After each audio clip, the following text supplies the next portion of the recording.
It embodies the tradition, the history of the game. It's the greatest golf tournament that we play all year. It's hard to explain how hard we prepare for it. It's like playing golf in a nursery or in heaven. There's nothing like Augusta National and the Masters Tournament. Yes, sir! In your life have you seen anything like that? There it is! A win for the ages. Once and for all. Can you believe it?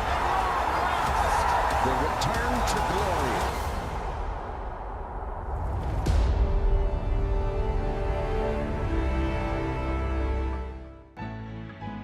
So many iconic moments, and it all begins at Magnolia Lane. The approach, only a few hundred yards, and of course the pageantry, the magic, the blissful beauty of Augusta National. And we are finally here at the 2021 Masters Tournament in Augusta, Georgia, as we take a look at where we are so far. Hideki Matsuyama is in the lead currently, as many of the players are beginning their Masters campaigns. And so much more to be had on ESPN, with coverage starting at 3 p.m. Eastern on Thursday and Friday, also on ESPN Plus, here on our Masters Live pre-show, as we bring you into studio momentarily. We thank you so much for joining us here.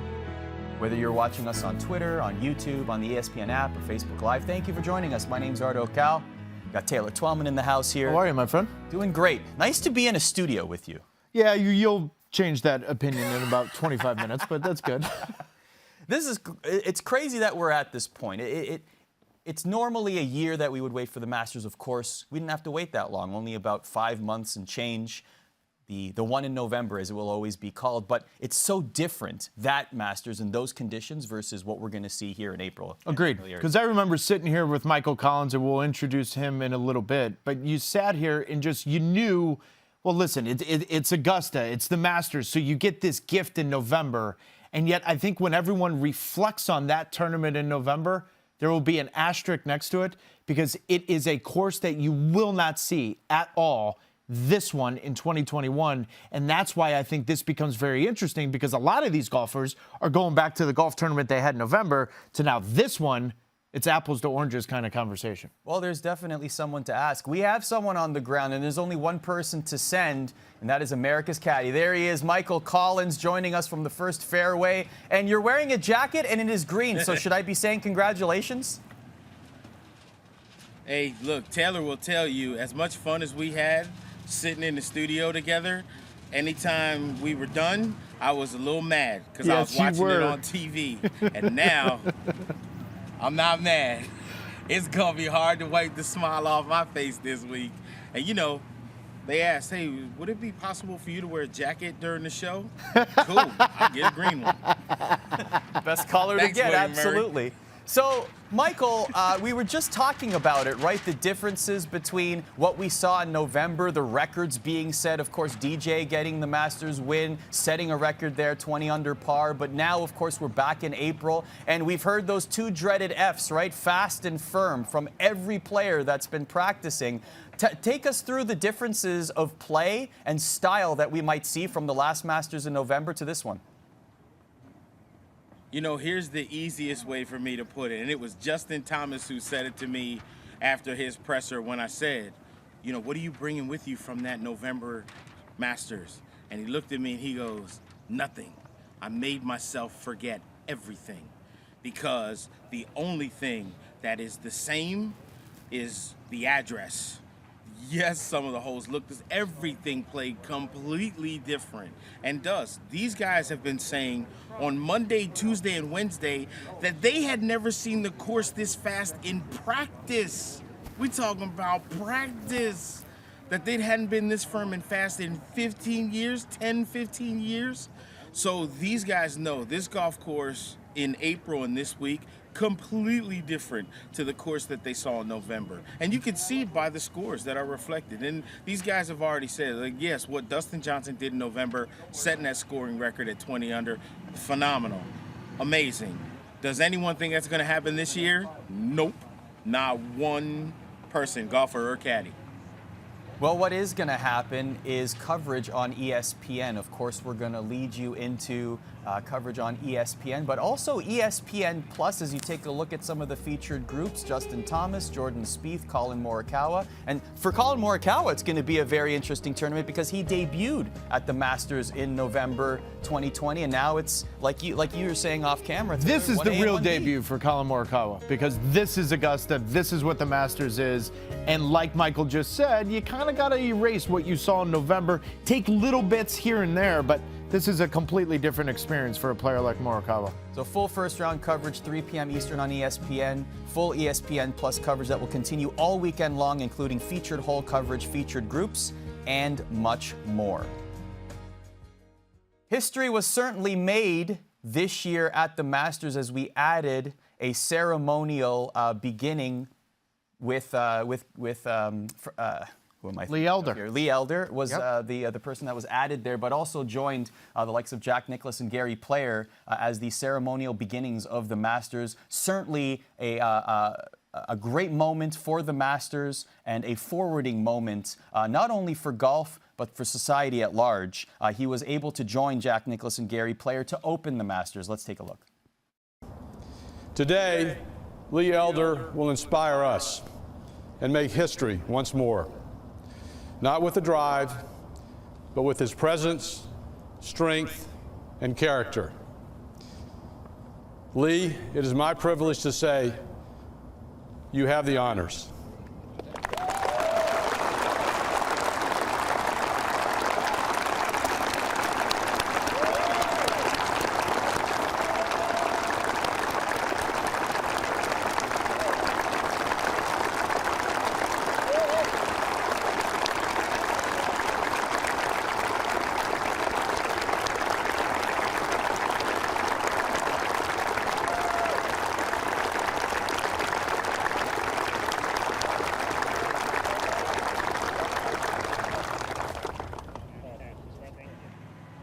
Lee Elder, 86 years of age, made history in 1975 by becoming the first black player to play at the Masters. Michael, you saw it all. This was a monumental moment for not only the Masters and golf, but for society. What did you take away from it? You know, I'm going to be honest, man. It is very rare that we as people and individuals get to stand places during goosebump moments. Mm-hmm.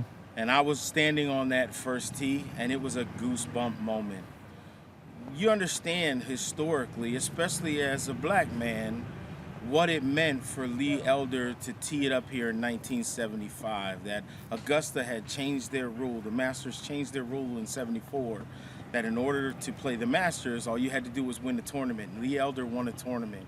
And through death threats after winning that tournament, knowing he was going to get to the Masters, even the week that he was here in the Masters, a lot of people don't know this, but his caddy, Tommy Bennett, carried a knife around in the bag with him the whole tournament, even though they didn't make the cut. But while they practiced and when they were out there on Thursday and Friday, because just in case something crazy happened. But Lee persisted and played through. And you think about now what this means for his legacy. Also on that first tee, it's the reason I'm wearing this hat right now. You see this 1975. There were a bunch of guys that had the hat on. And this hat was designed by Steph Curry's company. And there's the Steph Curry logo. And on the side of this hat, something that Lee Elder said, stay the course. And that holds very true today, especially in golf, and even here at Augusta National and the Masters. And what that means is we ain't there yet.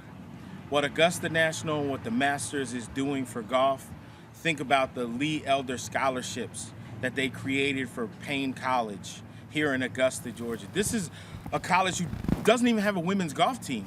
They have to field a women's golf team first before they can give away that first women's scholarship for that golf team. But Augusta National and the Masters is doing that to move forward.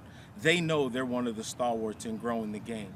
So bringing Lee Elder back and allowing him to be part of that first tee ceremony, yes, a lot of people are going to say it took him long enough and it was long overdue. But I'm going to tell you this, there is never a wrong time to do the right thing. And it is fantastic. Historically, and just as all of us as human beings that love golf, to see that Augusta National and the Masters continues to do the right thing and go down the road that is going to grow the game of golf in a way that Lee Elder gets to see and watch his legacy while he's still here with us. Certainly a legacy indeed, and a tradition that we look forward to seeing for many, many years to come. And of course, Augusta National, the Masters, full of traditions, including the Champions Dinner. So many of you might be wondering, hey, Dustin Johnson, what did you serve during your Champions Dinner? Why don't we show you exactly what DJ had on the menu? As many past champions wearing their green jackets were able to sample some fine food from DJ's Champions Dinner menu. Looked like he had some prime filet mignon, which is always a nice choice, Taylor. Absolutely. I'm a little surprised there wasn't a ton of the southern flavor to this menu, knowing where DJ's from. I thought he would have a few little bits here and there. I'm more curious about what Michael Collins would have had for his Champions Dinner, if you want my honest opinion. I get what DJ's doing, but let's be honest. We're on this show right now, and Michael Collins is the only one wearing a green jacket. So if anyone's going to give us their Champions Dinner, I feel like Michael should give it to us. Yeah, Michael, you're wearing a green jacket, dude. You might as well just tell us what you would have at your Champions Dinner. Well, I put it down and you guys can put the graphic up because this is something I thought about a lot. And so I bet you did, my man. I bet you did. Yeah, I mean, come on. Look, when it comes to the Masters, if you're talking about food, people always say, you get there and get that pimento cheese. No, I eat an egg salad. But anyway, when it comes to it, listen, I want a little taste of everything. So the lobster bisque with a wedge salad, shrimp cocktail, and little mini ham croquetas. So it's a little flavor from all over the place. That's just for the appetizers. Then, of course, for a main course, it's the Masters. Do you think they're not going to have a good bone-in ribeye? Exactly. And then you think they're not going to bring in the best Maine lobster tail? And then you have sweet potato and truffle fries. So you have a little bit of the healthy and a little bit of the unhealthy. Truffle's Brussels nice. sprouts, same thing, because my mom's like, you have to have something green. And I love Brussels sprouts. Now honey glazed carrots. So you got the healthy with the Brussels sprouts, and carrots are good for your eyes, but if they're honey glazed, who's not eating them? Now dessert is where I get to go home. Cherry pie, but not regular cherry pie, Pennsylvania cherry pie, because the sour cherries from Pennsylvania make that cherry pie phenomenal. And whoopie pie is also a Pennsylvania Dutch thing that I love, along with shoe fly pie, which Amish and Mennonite people have made super famous. And you can only have a little bit of shoe fly pie because it's like one big giant piece, and the doctor will be like, yeah, I know exactly when you started getting type 2 diabetes. And of course, with all of that stuff, you're going to have a little ice cream. I'm not going to really argue with anything Michael had on there. That sounded delicious. Yeah, I mean, my dessert would be better than his because being from St. Louis, Missouri, I would have had a little bit of gooey butter cake there and add that little flavor to that. But other than that, I would enjoy Michael being a champion. What would be on your menu? I got too much on my menu, and Arda, we're not going through it. Let's just put it this way. Nashville hot chicken is on my menu. I can promise you that, Michael. Let's take a look at the first Nashville round hot chicken? here. Yeah, man. Oh, okay. Yeah, you absolutely. You got to throw a little spice to it. I never had it. Okay, What? I'm in. Count me in. All right, that's on me. Next time we're together, I've never I'm had buying you Nashville hot chicken. It's on us. I like it. Why don't we take a look at the first round here? 16 of 88 players are currently under par, which may or may not fluctuate given the conditions right now is absolutely perfect, as many people have said, the weather conditions that is going into Augusta. Now that might change as the week progresses. Yep. There are some thunderstorms, some showers in the forecast, and of course, as we know, as being a former weather person, we're always right. So you can count on it. As you take a look at the leaders, Matsuyama in the lead right now, Leishman, Simpson as well. Only holes playing under par. Par 5 second, 8th, 13th, and 15th. And don't forget, ESPN will have full coverage today and tomorrow. We will have our digital show again tomorrow at 2:30 p.m. Eastern, as well as full coverage on ESPN+. Why don't we talk about some of the bigger storylines going into this? Of course, we got to look at the Yes, Michael. I do want to tell y'all about something since we are out here and you guys can see this. And this is the first time that I've really seen it, talking about the weather out here. If you look closely up into the sky, you're going to see clouds, and they're a little bit gray. From Monday through Wednesday late afternoon, we hadn't seen a cloud in the sky and very little wind. But I can tell you guys right now, the wind has really started to pick up, and it's gusting. So it's not consistent, which is not going to make the golfers very happy out on the golf course. So just a heads up, when you said 16 out of the 88 players are under par, don't expect scoring to get better with the guys who started late in the afternoon, because now they're having to deal with winds that the guys in the morning didn't have to deal with. Michael, one of the storylines I was interested in, especially in the morning tee times, because so much conversation about Brooks Koepka, the knee. We saw photos on Instagram and whatnot with how he's trying to read putts, 3.5 hours of trying to rehab. It's been a difficult morning, to say the least, for Brooks. But would you be surprised at all if he finishes this tournament with how much he's had to rehab? Number one, I'm surprised that he's here. Agreed. Knowing that, yes, you can stand on a flat driving range and hit golf balls, and then you're going to have to deal with the regular swelling. But this isn't a flat golf course at all. And the thing that I'm fearful with Brooks Koepka is not when he hits it in the fairway, it's when he hits it in the pine straw. Because getting a stable base, trying to hit a shot out of this pine straw, is almost impossible. So if he twists the wrong way, something could go horrifically wrong. And I know what this tournament means to Brooks Koepka. I know how bad he wants to be here. I remember talking to him when he missed it once before and said he was never going to miss it again under any circumstances. But he's in that circumstance right now, that someone could have told him, we do play this every year. Even though it was in November this past year, we're going to play it every April, hopefully from now on, knock on wood. And I don't know if it was necessarily worth the risk for Brooks to come here. But Brooks being Brooks, if he's here, even if he's got pain and swelling in that knee, it will not surprise me if he tries to tee it up and go again on Friday. Yeah, especially when you look at the score. He's 2 over after 16 holes. It's been an up and down round. Michael, you hit the nail on the head. It's in the straw. It's walking up and down the hills. It's less about actually striking the golf ball. It's more about in between the shots. That's going to be a very good indicator of how long he can last. Well, if anything, Brooks Koepka has been keeping a light heart about it on social media, making light of the injury and saying, look, I'll be ready, I'll be fine. But he's been throwing up the memes, so if anything, he's got a good attitude about it. Michael, you had a chance to talk with Bubba Watson, two-time Masters champion, earlier on. Let's show you that interview right now. Masters Week, Twitter show, and of course, it wouldn't be any fun if I don't talk to a guy who's got a couple of green jackets and someone who I consider a friend, Bubba Watson. Is that me? Yeah, you. Hey, what? When you get to Augusta, what's the first thing that you have to do? Like every time I get there, no matter what, I'm doing this. I go straight to my locker and make sure the green jacket's still there. So like they accidentally lost it? Yeah. Wait a second. Hey.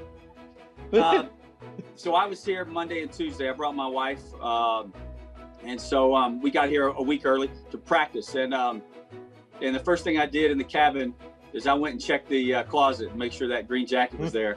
And so that's the first thing I did. I went back there and my wife's like, what are you doing? And I said, I'm making sure I still got a green jacket. And it's like that pink slip. You know what I'm saying? Like when you open your drawer, you're like, uh-oh. And so I was like, when I saw it, I was like, yes, I fist bumped like I was Tiger Woods. I was like, there it is, green jacket. Like everybody talks about the emotion of this place. Look, as many times as I've been here, I walk in those gates, you still get goosebumps. Like, even though I'm not competing, and you know what I mean? Like, but that emotion of the place is like that. And everybody talks about you're an emotional player too. And so like when a guy like DJ wins the green jacket, who we've never really seen emotion from, we see him get emotional talking about it. What is it about this place that brings out such emotion? But with DJ, with everybody, not just DJ, with everybody. I mean, Phil Mickelson jumped what, about a half inch when he won? He thought he was dunking. Yeah, he thought he was high. He was like, man, look how high I jumped. Nope, you can barely see daylight under there. That's why I don't jump. I don't want anybody to judge me on my jumping. So, but when you think about it, this is the greatest golf tournament ever. This is they went so far beyond any other golf tournament in the world. There's nobody can compete with this. Even on rainy days and it rains out, it's still better than all the other ones. I'm just telling the truth. We all know it. It's life. You got good players, you got bad players. It's just life.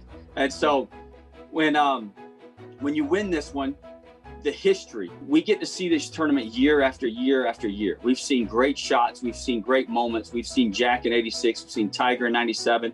Well, now we've seen DJ. We've seen Jordan Spieth come and win at a young age.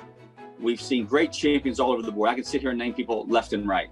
And so that's the history. We've seen the history year after year. It's not dancing around to other courses. It's the same thing with St. Andrews. When you play St. Andrews, it's very emotional. It's home of golf. It's all those things. And so when you watch Raw Emotions, these are things that DJ is human, just like all of us. He can be a machine as hard as he wants. But when it comes to the Masters, it's a different ball game. It's a ball game. You dream about it, but then when it actually happens, you're like, hold on a second, what just happened? My body's going numb. What just happened right now? Yeah, it's the place where you feel the ghosts. Like you feel the history of this place. You know, it hits you the first time, and then you have a year to be like, did that really happen? And then you get here at Champions Dinner, and you're like, whoa, hold on a second. Wait. Yeah. You forget how to chew. You're trying to chew your food. You're like, is anybody looking at me? You're like, I don't think I used this fork right. Used that fork right. The most famous shot that everybody knows of yours is from the trees, right? Hitting it out. Which one was that again? We explained like which one? It was on number, I don't know. It was like a downhill, something, some pine straw, a hooking. It was like let's be honest. It was like playing a video game. To move the ball like that. A lot like playing a video game. Everyone knows that's the iconic shot that they show in the highlights and stuff. But when you dream about the Masters, when you wake up from that dream, and it's like, oh yeah, man, what's the shot that you dream of, or what's the shot that you remember the most? Oh my gosh! One of your two wins. Which shot is it that you still dream about? The short putt to get the first one. You know, I just became an adoptive dad.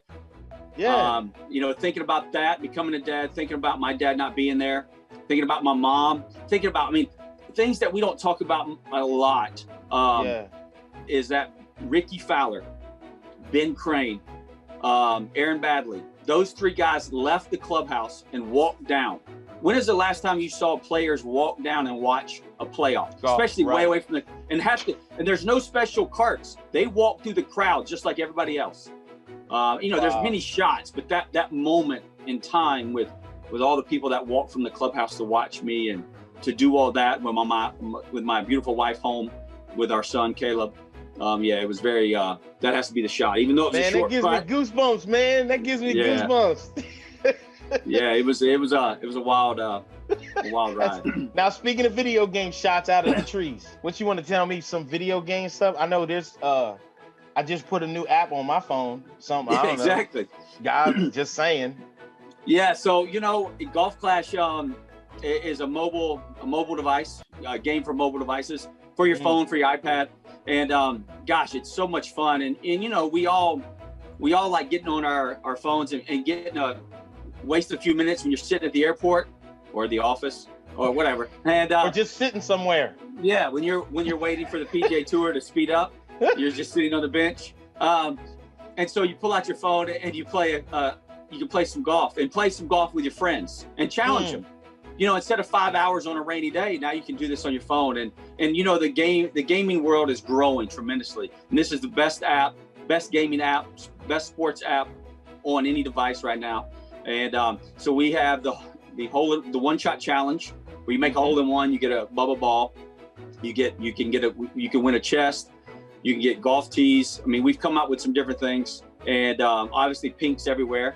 We got some emojis, and then we have now the 9-hole challenge, 9-hole cup, where you have a tournament, and so you can play amongst people, and it's been fun. Hey man, as usual, this is awesome, dude, and congrats on the new game, Golf Clash, man. It's a lot of fun. Bubba Watson. Wow, man. Speaking of video games, EA Sports and Augusta National back in business. Yeah. That's a conversation for another day. Check out these sneakers, Taylor.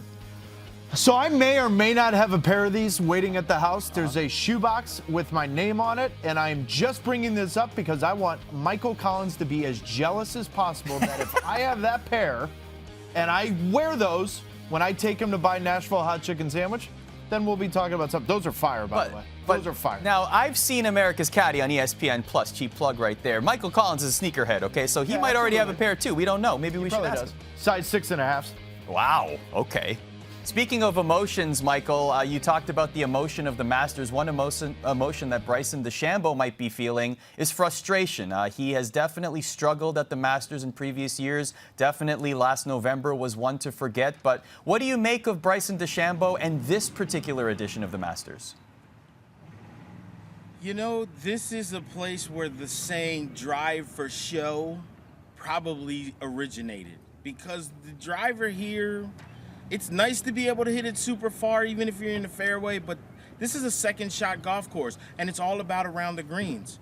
Bryson, number one, messed up when last November he came out before the tournament and said, it's like a par 67. Exactly. Well, the golf gods are going to kick you in karma and mouth like for saying something like that. This year, what does Bryson do? I got a secret new driver head weapon. Listen, that is like when the villain ties the hero up and then spends 12 minutes telling him exactly how he's going to take over the world and kill him at the end. And what happens? All wasting that 12 minutes telling him that? Well, the hero gets out, grabs and beats up the villain, and the villain goes to jail and always loses at the end of the movie. Someone should have told Bryson, you don't say you had a secret weapon until after you win. And for Bryson, hitting driver around here, trying to get it around corners. One, taking it over trees is almost impossible because the trees are so close to the tee boxes and they're so tall. You know, Augusta's one of those places where they can bring in a 40-year-old tree and you never even knew it. But now a shot that was open isn't open anymore and you can't understand why.